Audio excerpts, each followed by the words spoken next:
Hey there, and welcome to Rockwall Texas Living, the web's biggest blog on the smallest county in Texas. I am your host, Evan Madison. And I'm your co-host, Richard Madison. Well, we've got something a little different, a little unique for you guys out there that are watching this. Yeah. We're just like everybody needs to go in and get regular checkups. We decided to do a regular checkup on the real estate market and kind of give you, because we give you weeks and then we give you month in reviews. So we're going to give you a little broader spectrum of the view there. So we're going to crunch a lot of numbers to get these. Yeah. And so this is 6 months, all kind of in one fell swoop. One fell swoop, for sure. So let's check these numbers out. I think we're going to find some interesting baselines for the summer, kind of leading into summer and coming out of summer months. And then we'll do this again in 6 months, kind of showing how winter works in this area. Right. So we come back to our 5 major categories: 0 to 120, 120 to 150, 250 to 150 to 250, 150 to 250, 250 to 400, and 400 and above. Right. And that is dollars and thousands of dollars. All right. So here in this line, current listings, if we were to take all those 6 months and average how many listings there are in each one of those categories throughout those 6 months, we come up with the figures of 29, 47, 206, 154, and 167, which gives us a baseline of saying when we're in the average ballpark, 603 is the amount of listings that we have over that 6-month period. 603 was the amount of listings. And the average amount of sales per month was 73, which is pretty strong for Heath and Rockwall. And you can see how they play out over the categories, and you can see how 150 to 250, great category, doubling others. This is nearly like a bell curve, actually.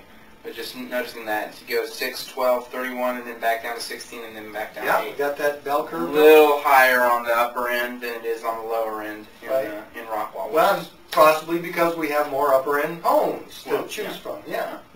And then we go over here to how much are they getting? If they list for a certain price, how much do they sell for? What's the percentage of difference there? And so we say 98%, 99, 97, 95, and 94. The top 2 categories, it drops off a little bit, obviously, because people feel like there's a little bit of fluff in there maybe, or whatever they're thinking. Sure. Comes out to 96.6% is where we are. Close to 97%. List the sales price. And then our average days on the market. This is wild, 73, 64, 87, 100, 148. What are we talking about there? 90 days is 3 months. So we have 3 categories below 90 days, and even in that 3rd month, we can't even get through the rest of it. So if your home is priced well, and there's not some kind of really weird something about it, you should be looking at about 3 months if it is marketed properly, priced properly. Right. And we think about that. That sale is indicated that that sale indicates the end of that time period.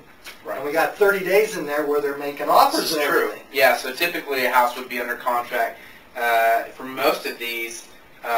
In the 120 to 150, within a month, if your home is properly priced, your home should be under contract, and then it would close about a month later. Right. Month and a half on 0 to 120, and 2 months. Within 2 months of it being on the market, it should be under contract and moving towards a sale. And about 3 months, about 2.5 so months, that one would be under contract as well. Isn't that incredible? Rockwall Heath, we're doing great. Yeah, I mean, it's always an inconvenience when you put your house on the market. Yes. And so this is a good kind of this is a good set of numbers to be able to realize that if you are marketing your house properly, and if it is priced properly, and there's not something crazy weird about it that really just shocks people when they come in, then you should follow along these lines in the summer months. It's clean. It's spacious. Right. It's up to date. Doesn't have a lot of stuff to do. People are ready to buy. Yep. And then we see the inventory there. This is what I think is 4.8 months of inventory, 3.9 months, 6.7 months. We could stop right there and say, okay, 250 and under in the Rockwall area is typically a seller's market through the summer months, from April to October or wherever. Right. And then we have the 9.6, and then it takes a little longer to sell those homes that are 400,000 and above, and that can take into consideration homes that are up in $1 million, $1.2 million, $1.4 million.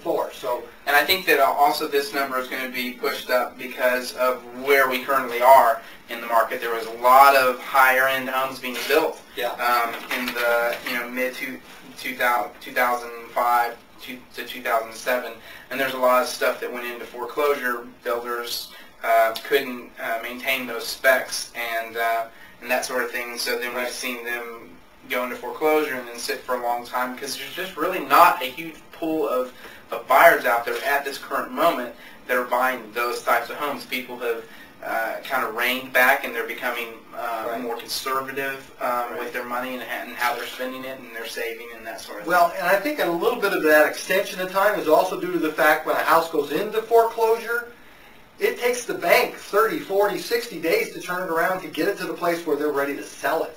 Right. Just because of all the paperwork and things. So that contributes to the length also, which is not really on the market in a sense. Right. Yeah, that's true. It would probably be, if we counted all of that time, it would be even longer than that. Right. I think it has something to do with it. Yeah, exactly.